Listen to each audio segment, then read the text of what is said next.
Jake and I had been together for 3 years. The first 2 years were fine, but the last year, pure psychological warfare.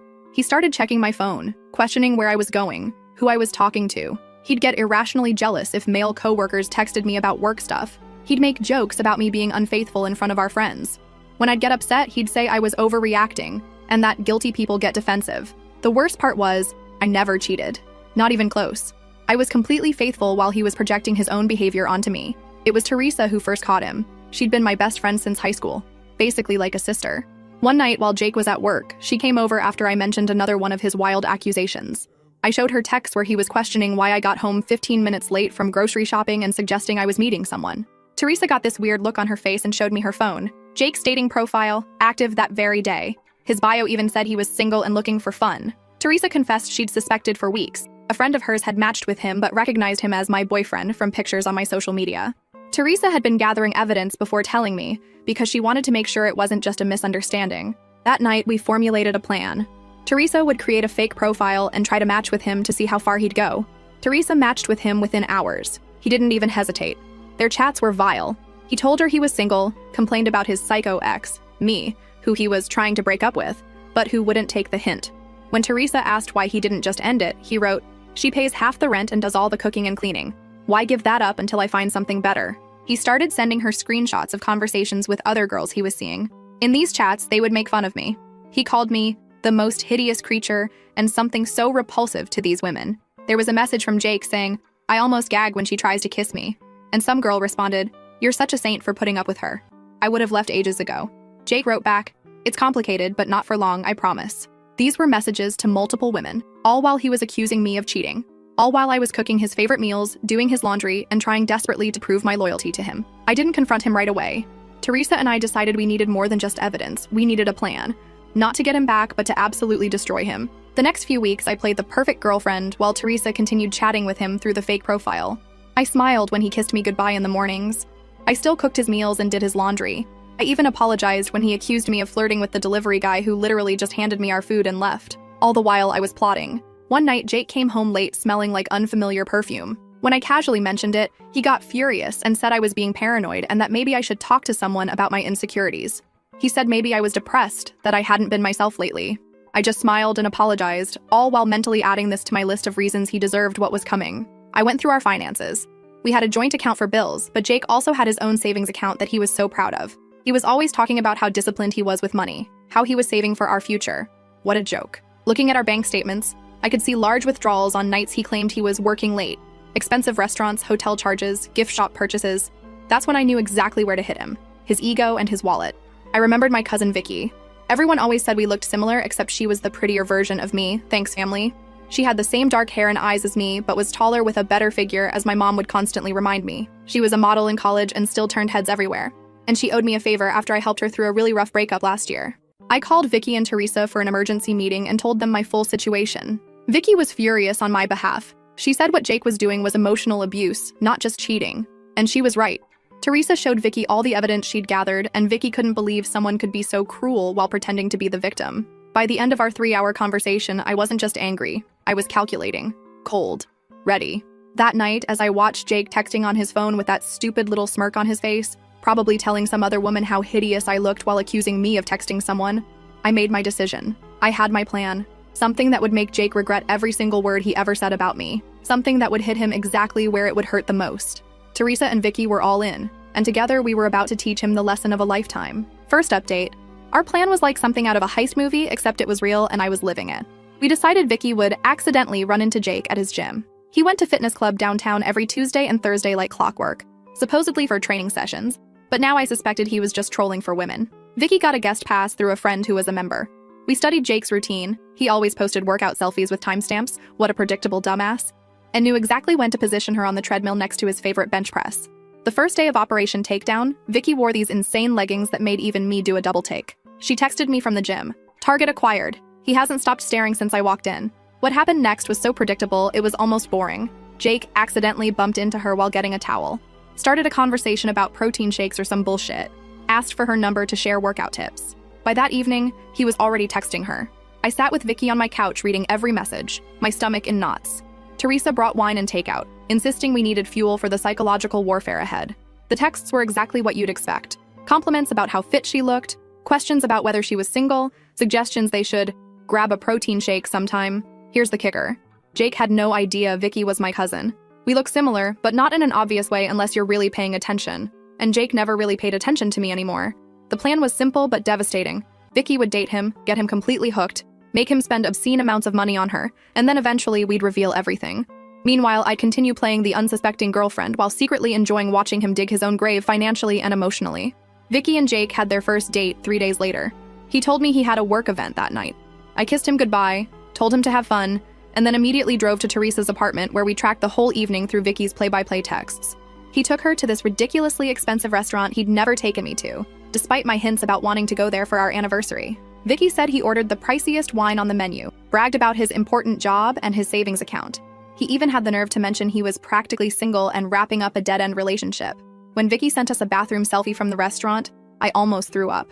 It was surreal seeing my boyfriend on a date with my cousin while I was sitting on my best friend's couch eating popcorn and plotting revenge. Teresa kept reminding me it was all just evidence of what a piece of shit he was, and that soon he'd pay for everything. Literally. Over the next few weeks, Jake became obsessed with Vicky. He started canceling our plans to see her, staying out later, coming home with this smug look on his face like he had some amazing secret, all while Vicky reported back everything to me and Teresa. The money spending started small. Dinners, small gifts, concert tickets. But Vicky was strategic. She'd mentioned some jewelry she liked just casually while they were walking past a store. Next thing you know, Jake's dropping $500 on earrings to impress her.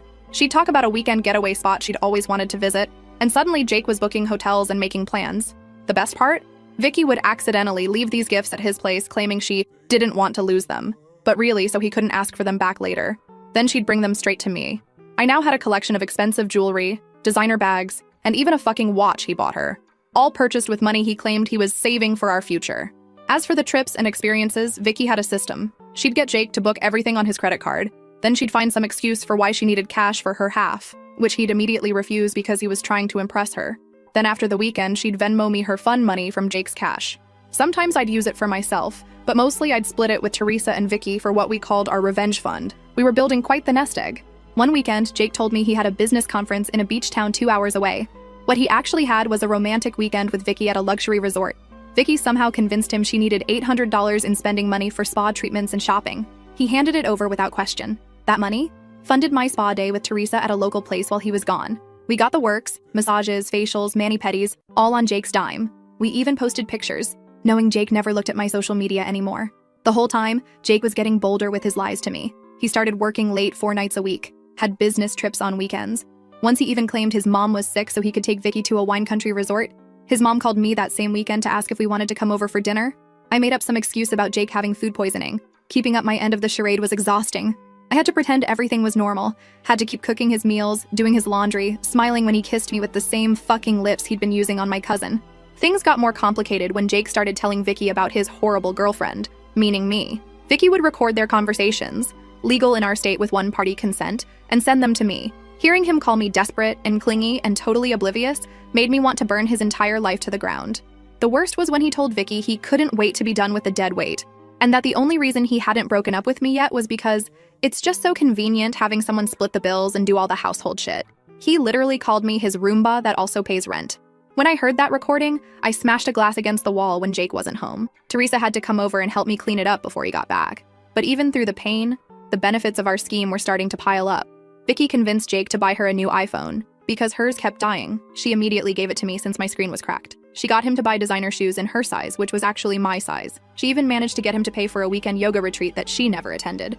I went with Teresa instead, laughing the entire time about how Jake was funding my relaxation while believing I was at home doing his laundry.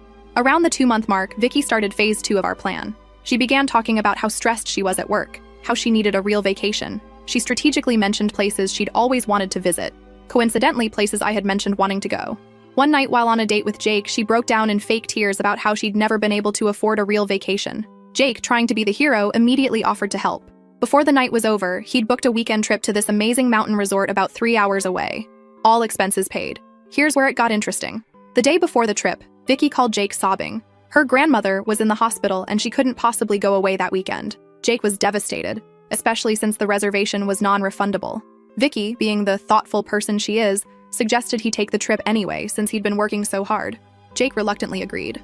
The minute Jake told me he was going on a guy's fishing trip that weekend, his cover story to me, I texted Vicky and Teresa.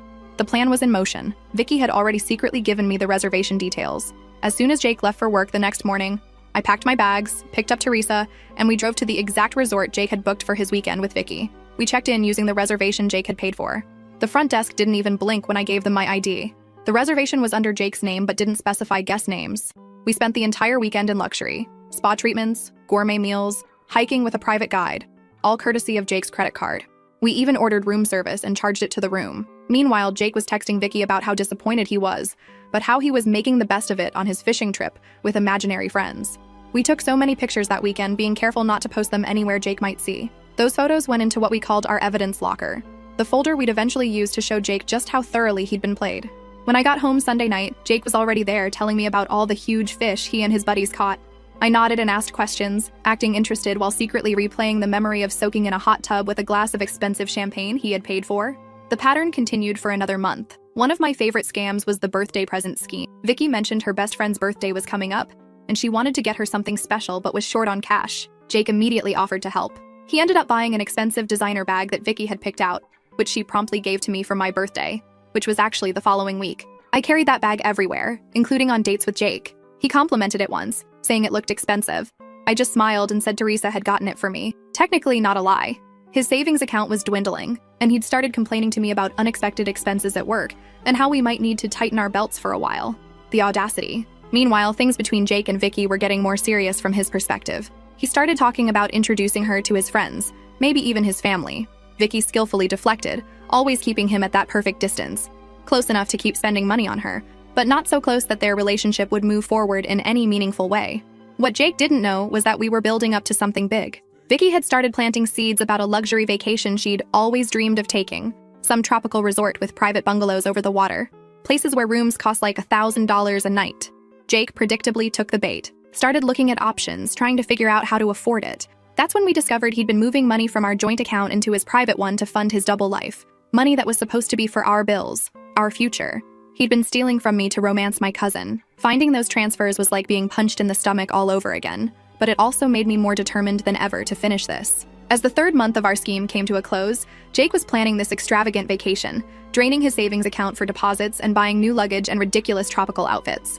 Little did he know, it was all leading to the final phase of our plan, but we weren't quite ready to spring the trap. Not yet. We had at least one more month of making him pay. Literally. The best part? He had no idea what was coming. He still thought I was completely oblivious, still cooking his meals and doing his laundry like the perfect girlfriend. Still believed Vicky was falling for him as hard as he was falling for her. Still believed he was the one in control of the situation. But the control was all ours. And soon, very soon, he was going to learn just how badly he'd been played. Second update. Month 4 of Operation Destroy Jake's bank account was when things got really interesting. By this point, Vicky had Jake wrapped so tightly around her finger that he'd started getting sloppy with his lies to me. He'd work late, but forget to text that he wouldn't be home for dinner. He'd leave receipts in his pockets that I'd find while doing laundry. Once he even called me by Vicky's name when he was half asleep. I had to bite my tongue so hard I tasted blood. Meanwhile, our revenge fund had grown to almost $4,000 in cash from all the money Vicky had extracted from him and shared with us. Teresa had benefited too. We'd take turns with the spa packages and restaurant gift cards Vicky would get out of him. One night, Jake came home looking stressed. He sat me down for a serious talk about our finances. Apparently, he was experiencing some temporary cash flow issues and needed me to cover more of our shared expenses for a while.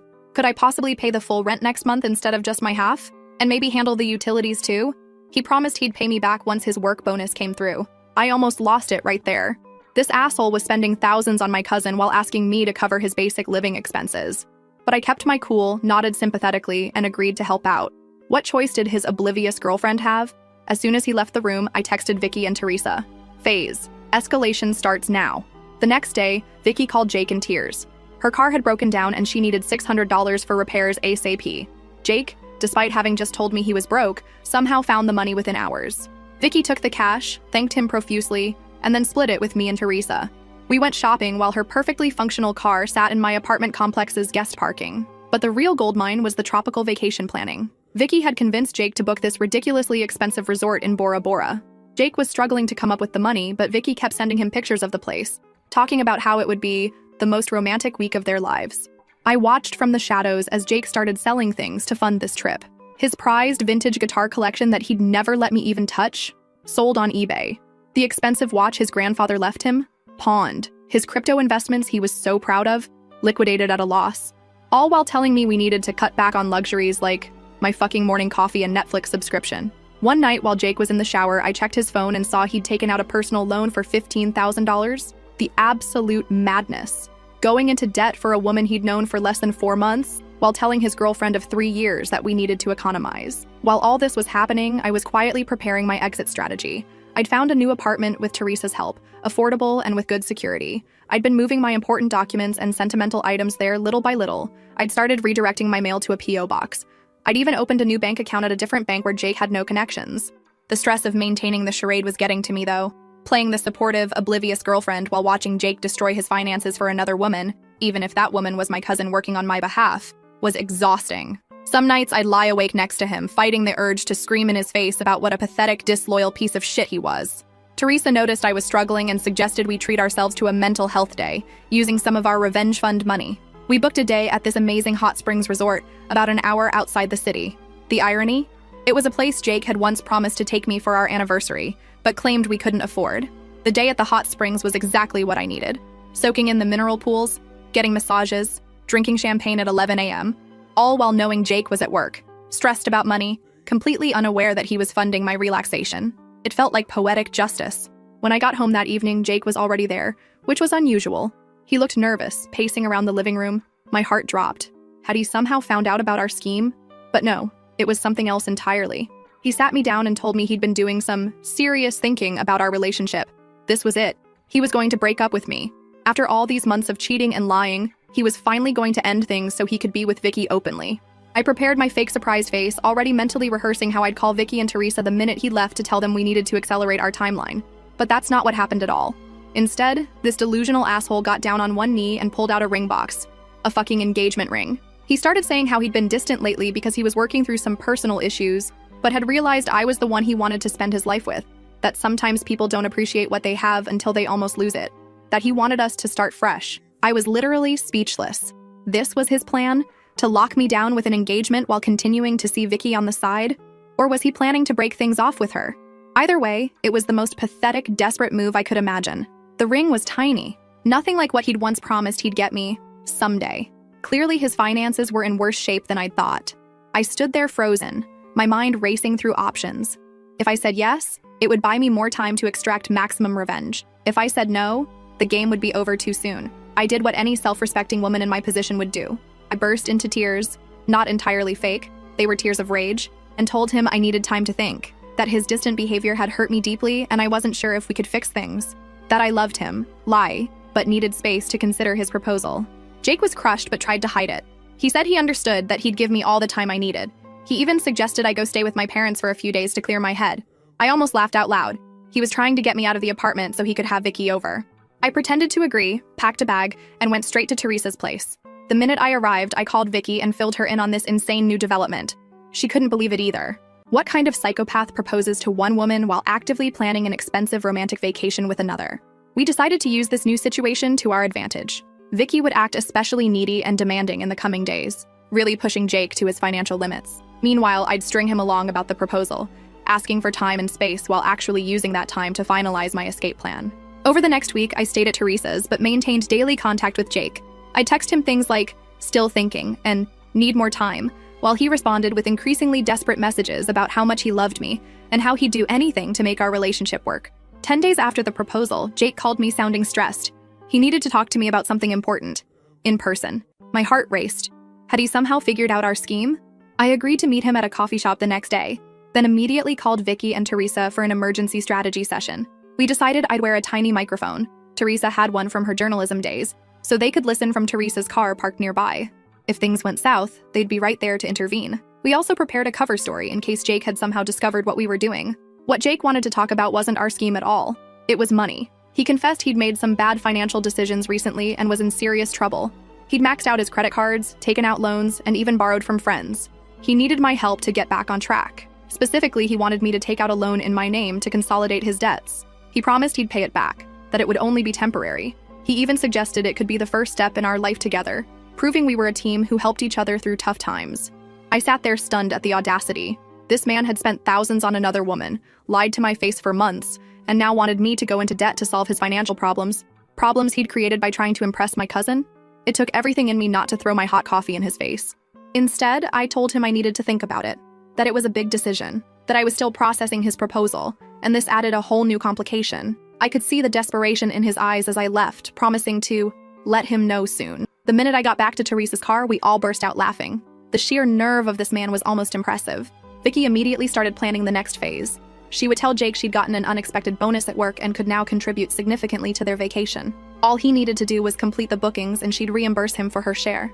Of course, that reimbursement would never come, but Jake didn't know that. Over the next few days, Jake secured the final bookings for their Bora Bora trip. He'd had to borrow money from his brother to cover the last few $1,000s, but it was done. All non-refundable, all booked under both their names. The vacation was scheduled to start in exactly 2 weeks. Their flights would leave on a Friday morning, which meant we had 12 days to execute the final phase of our plan. And Jake had no idea what was coming. No idea at all. Last update. Those final 12 days before Jake's romantic Bora Bora getaway, LOL, were some of the most stressful and exhilarating of my life. We had everything planned down to the minute, but there was always the risk he'd figure something out, or that Vicky would slip up somehow. Meanwhile, Jake was getting increasingly desperate about money. He kept texting me about that loan, saying things like, "I wouldn't ask if it wasn't important, and this is about our future together." The audacity of this man thinking I'd go into debt for him while he was planning a luxury vacation with another woman. I mean, technically it was my cousin working on my behalf, but still.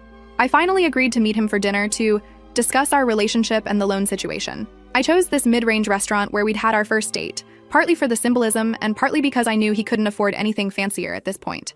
I spent extra time getting ready, making sure I looked amazing, hair perfect, makeup flawless, wearing this red dress he'd always loved. When I showed up, Jake's face lit up with hope. He'd been worried I was going to end things, but my appearance suggested otherwise. We ordered food and made awkward small talk while he kept glancing at my left hand, noticing I wasn't wearing the sad little engagement ring he'd given me. Finally, I cut to the chase. I told him I'd been doing a lot of thinking about our relationship, about the future, about what I really wanted. His face got all serious and expectant. Then I dropped the first bomb. I told him I'd looked into the loan he wanted me to take out and could probably get approved for $25,000. The relief on his face was instant, like a drowning man spotting a lifeguard. He reached for my hand across the table, squeezing it while saying how much this meant to him, how he'd definitely pay me back, how this proved we were meant to be together. I smiled and said there was just one condition. I needed access to all his financial records before taking out the loan. Bank statements, credit card bills, everything. Just so I could understand exactly what I was getting into. His face froze. I kept my expression innocent, like this was a perfectly reasonable request from someone about to take on their partner's debt. He stammered something about how that wasn't necessary, that he'd handle all the repayments, that I shouldn't worry my pretty head about the details. I insisted, saying this was non-negotiable, that if we were going to build a life together, there needed to be complete transparency. Jake looked like he was going to be sick. He excused himself to the bathroom, taking his phone with him. When Jake returned to the table, he had composed himself. He agreed to show me his financial records soon, but said right now the most important thing was processing the loan application because he had some urgent deadlines.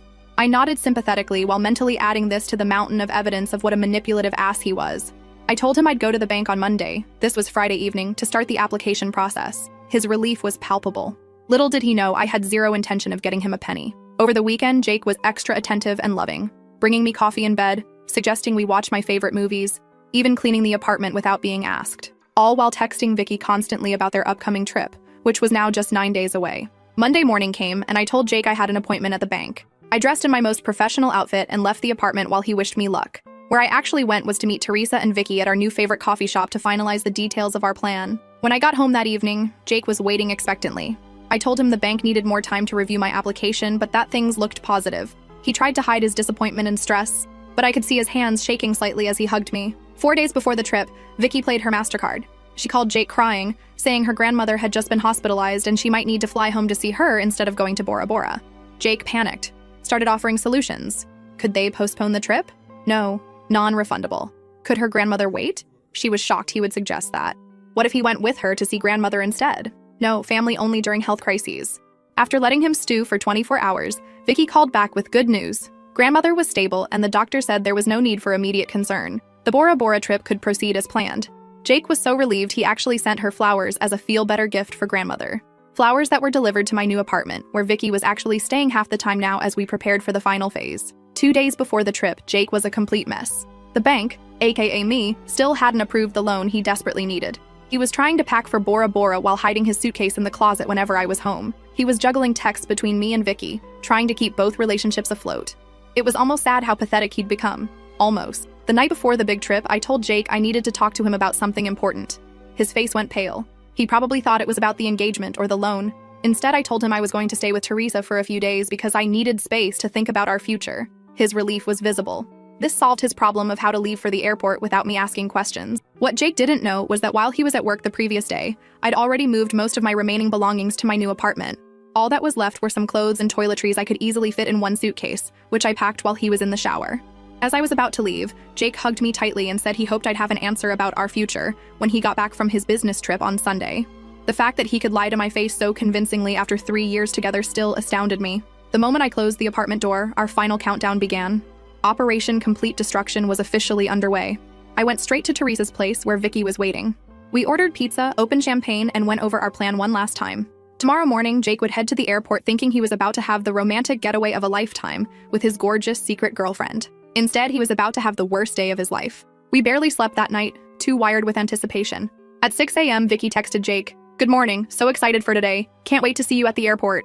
Jake responded immediately, "Just finishing packing. See you at Terminal 3 at 8:30. Can't believe we're finally doing this." At 7 a.m., we watched through the apartment building's security app as Jake left with his suitcase, looking happier than I'd seen him in months. The minute his car pulled away, Teresa, Vicky, and I got into Teresa's car and headed to the airport ourselves. Not to fly anywhere, just to witness what was about to unfold. We arrived at Terminal 3 around 8:15 and positioned ourselves at a cafe with a perfect view of the check-in counters. Jake arrived at 8:25, looking around eagerly for Vicky. He checked his phone, texted her, then went to stand in the check-in line for his flight. At exactly 8:45, when Jake would be approaching the counter, Vicky sent him the message we'd carefully crafted the night before. It was a selfie of me, Vicky, and Teresa together, all smiling widely with middle fingers up. Beneath it, Vicky wrote, "Surprise, asshole. Hope you enjoy your $17,000 vacation for one. Your girlfriend knows everything." We watched from our hiding spot as Jake received the message. He froze in the middle of the check-in line, staring at his phone. His face went from confusion to shock to horror in seconds. He looked around wildly as if expecting to see us. Tried calling Vicky immediately, straight to voicemail because she'd blocked his number. Tried calling me, same result. Jake stepped out of the line, still staring at his phone in disbelief. He slumped onto a nearby bench, frantically typing, probably sending desperate messages that would never be delivered. We watched this go on for almost 20 minutes before he finally got up and walked zombie-like toward the exit, dragging his suitcase behind him. Jake spent the entire day calling us from different numbers, leaving increasingly desperate voicemails. We ignored them all, focusing instead on phase 2 of our final plan. I'd also left a carefully worded letter on the kitchen table outlining exactly what we knew, along with printed copies of some of his worst messages about me, including the ones where he called me the most hideous thing and his Roomba that also pays rent. The letter explained that if he contacted me or Vicky again with any threats or harassment, the entire evidence folder would be sent to his parents, his boss, and posted publicly. Was all of this strictly necessary? Probably not. Was it deliciously satisfying after months of his psychological abuse and cheating? Absolutely. That evening, Jake showed up at the apartment to find he couldn't get in. The security camera caught his meltdown in the hallway as he realized just how thoroughly he'd been played. Over the next few days, Jake cycled through every emotion possible. He sent emails begging for forgiveness, then angry ones calling us crazy bitches, then pitiful ones about how he'd lose his job if he couldn't repay his debts. Exactly 1 week after the airport incident, we executed the final part of our plan. Vicky, Teresa, and I booked ourselves into a gorgeous local spa resort for the weekend, paid for with the last of our fund money. While soaking in hot tubs and getting massages, we each posted a single photo to our social media accounts. Predictably, this triggered another round of desperate messages from Jake, now using his brother's phone since we'd blocked all his numbers. He couldn't understand how we could be so cruel and heartless. He claimed what he'd done wasn't that bad compared to how we'd destroyed his life. The lack of self-awareness was truly spectacular. In the months since then, Jake has tried various tactics to contact me. He even sent a letter to my parents' house. They forwarded it to me unopened. What he hasn't done is repay any of the money he took from our joint account, or explain to his family and friends why he suddenly had to move back in with his parents at 30. As for the financial aftermath, Jake is apparently working 2 jobs trying to pay off his debts. The vacation packages, flights, and hotel reservations were all non-refundable, just as Vicky had insisted when booking. His credit score is destroyed. His savings are gone. Meanwhile, I'm thriving in my new apartment. I've been promoted at work. I'm wearing designer clothes and jewelry that technically Jake paid for. I'm planning a real vacation with Teresa and Vicky next summer, one that we will pay for with our own money because we're not pathetic cheaters who have to manipulate people to get what we want. Last week, Jake showed up at my apartment building at 3 a.m., clearly drunk, crying into my Ring doorbell camera about how he'd made the biggest mistake of his life and would do anything for another chance. I watched the live feed from my phone, cozy in bed, and did the only reasonable thing, sent the video to Vicky and Teresa so we could all laugh about it together, then forwarded it to building security to have him removed from the property. 20 missed calls later, he finally gave up. I slept like a baby that night, knowing he was suffering while I was absolutely thriving. That, my friends, is what you call karma, and it is beautiful.